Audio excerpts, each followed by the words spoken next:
Alors bonjour à tous, bienvenue sur cette vidéo. Aujourd'hui je vais parler de la force, de la puissance et de la vulnérabilité chez le zèbre, chez le surdoué. Deux états très présents dans ce profil. Mais auparavant, comme mine de rien c'est bientôt la fin du confinement, je me disais que ce serait peut-être intéressant de réfléchir et de noter ce que ce confinement vous a appris. Est-ce que vous avez découvert des choses sur vous peut-être que vous vous êtes rendu compte qu'il y avait des choses que vous ne vouliez plus dans votre vie, ou moins, ou de façon différente. Peut-être que vous avez découvert un état ressource, par exemple le fait d'avoir moins de sollicitations extérieures. Peut-être que vous vous êtes rendu compte à quel point effectivement ça vous permettait d'être plus apaisé et en même temps d'avoir une meilleure énergie.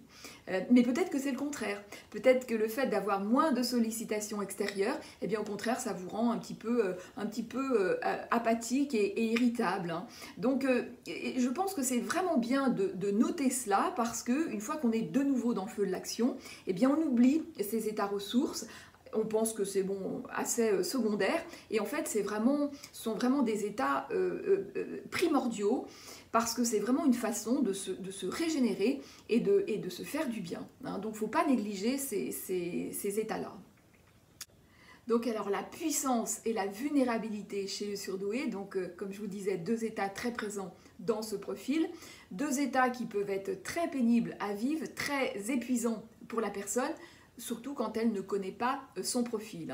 De passer à cet état de sensation, de puissance, une impression qu'elle peut bouffer, conquérir le monde, où elle a envie de faire mille et une choses, et puis le lendemain, un état de vulnérabilité extrême, où elle se sent complètement toute petite et sans protection et très vulnérable, elle peut se dire mais enfin j'ai un problème, je suis complètement dysfonctionnelle, ça n'est pas normal. Parce que dans notre société, ce sont des caractéristiques que l'on oppose, parce que les mots sont pas bien posés, et voilà. Est-ce que vous avez d'ailleurs remarqué à quel point on se laisse piéger par les mots ? C'est-à-dire qu'il y a un mot et il faut en quelque sorte coller à ce mot. En fait, on ne s'autorise pas on ne s'autorise pas les nuances. Et quand on fait le travail contraire, c'est-à-dire que quand on part d'un état émotionnel, quand on écoute toutes nos nuances, là du coup le champ tout est beaucoup plus ouvert, on a beaucoup plus de liberté et comme par hasard on n'a pas de mots pour qualifier ça et je trouve que ça en dit long sur notre société, c'est qu'on n'a pas de mots pour qualifier des nuances émotionnelles et du coup ça n'existe pas. S'il n'y a pas de mots quelque part, ça n'existe pas. Donc moi je vous invite vraiment à être à l'écoute profonde de vous-même, et puis s'il n'y a pas de mots, inventez-en, mais ne vous laissez pas piéger par les mots, parce que les mots sont très réducteurs. Donc la vulnérabilité, souvent on l'associe à de la fragilité, alors que ça n'a rien à voir. La vulnérabilité, c'est vraiment un état authentique de connexion profonde avec soi-même. Et quand je parle de puissance du zèbre, ça n'est pas du tout la puissance dans le sens pouvoir et dans le sens écrasant du terme, pas du tout, c'est même tout à fait l'inverse. C'est vraiment la puissance au niveau de la connexion, au niveau du tellurique, au niveau de l'énergie. Donc ce sont deux états dans notre société que l'on oppose, et c'est aussi pour ça que beaucoup de zèbres se pensent dysfonctionnels et vont consulter des psys qui les étiquetent,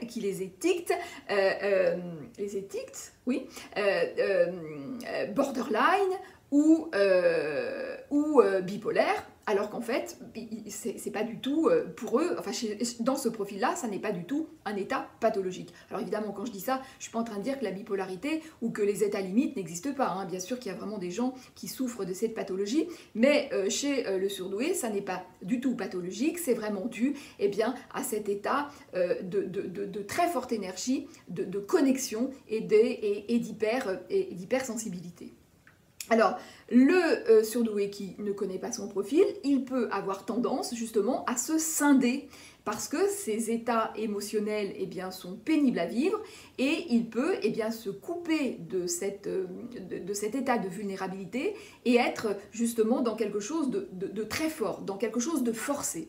Et là, eh bien, il va s'abîmer parce que justement, il y a une force, mais c'est pas de la bonne force, hein, si j'ose dire, c'est de la force forcée, alors que la vraie force, eh bien, elle ne force rien, elle est complètement naturelle. Donc, il va aller dans quelque chose de forcé et il va s'abîmer. Il va s'abîmer et il va aller dans le mur. Et de toute façon, il ne fonctionne pas de façon optimale de cette façon-là. Et donc, quelque part, ça ne sera pas satisfaisant. Il ne pourra pas vraiment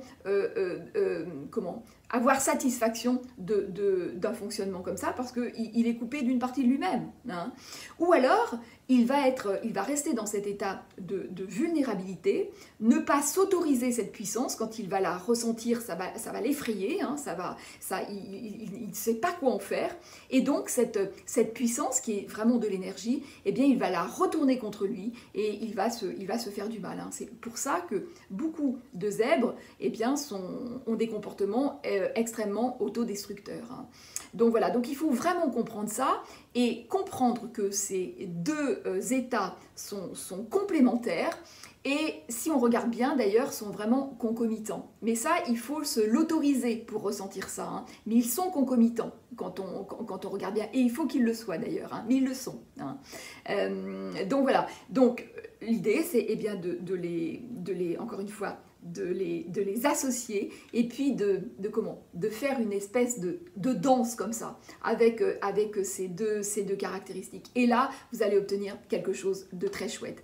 Et quand je parle de concomitance, eh bien, c'est vrai que si on est à l'écoute de soi-même, eh bien, on voit bien que dans cet état de puissance, il reste cet état extrêmement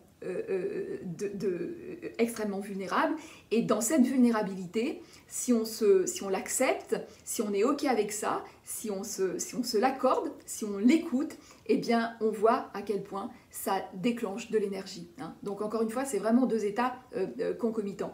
Et d'ailleurs, ce qui se passe aussi, c'est que parfois, dans la relation à l'autre, le zèbre qui dégage une énergie particulière, eh bien l'autre, parfois, nous renvoie quelque chose de très dur, qui correspond à l'énergie qu'il ressent, qui peut d'ailleurs ne pas le mettre tellement à l'aise. Et le zèbre, lui, à l'intérieur, eh bien, il se sent extrêmement vulnérable, sans filtre. Et donc, c'est quelque chose qui peut, là aussi, il faut le comprendre parce que quand on ne le comprend pas, ça peut être inhibant et ça peut mettre le zèbre qui ressent tout mal à l'aise. Parce que l'autre lui renvoie une image très forte et lui se vit comme quelqu'un de vulnérable. Et voilà. Et ça peut créer comment on appelle ça? Ça peut créer un malentendu. Hein. Voilà, alors ce qui se passe aussi, c'est qu'il y a beaucoup de zèbres, eh bien, parfois qui entreprennent des choses, alors avec leur belle énergie, ils y vont à fond la caisse, et puis dans un second temps, il y a ce moment de vulnérabilité, de doute, et puis du coup, eh bien, ils ne savent pas gérer, ils arrêtent, et puis voilà, et c'est comme ça qu'on voit eh bien, des zèbres qui commencent plein de choses et qui ne finissent pas, et qui se désespèrent en se disant mais vraiment je suis trop nulle, je suis vraiment, je dysfonctionne totalement, j'ai pas ma place dans ce monde, je m'en sors pas, les autres avancent et moi eh ben, je tourne en rond. Donc voilà, donc ça c'est vraiment, encore une fois, quelque chose à comprendre, à accepter et voir et ressentir à quel point, quand on a compris le truc, à quel point c'est vraiment très très chouette, et bien encore une fois, de faire une espèce de danse comme ça entre ces deux caractéristiques. Hein. Voilà, donc n'hésitez pas à commenter, à liker, à partager, à vous abonner si ça n'est pas déjà fait, et je vous dis à très vite dans une prochaine vidéo.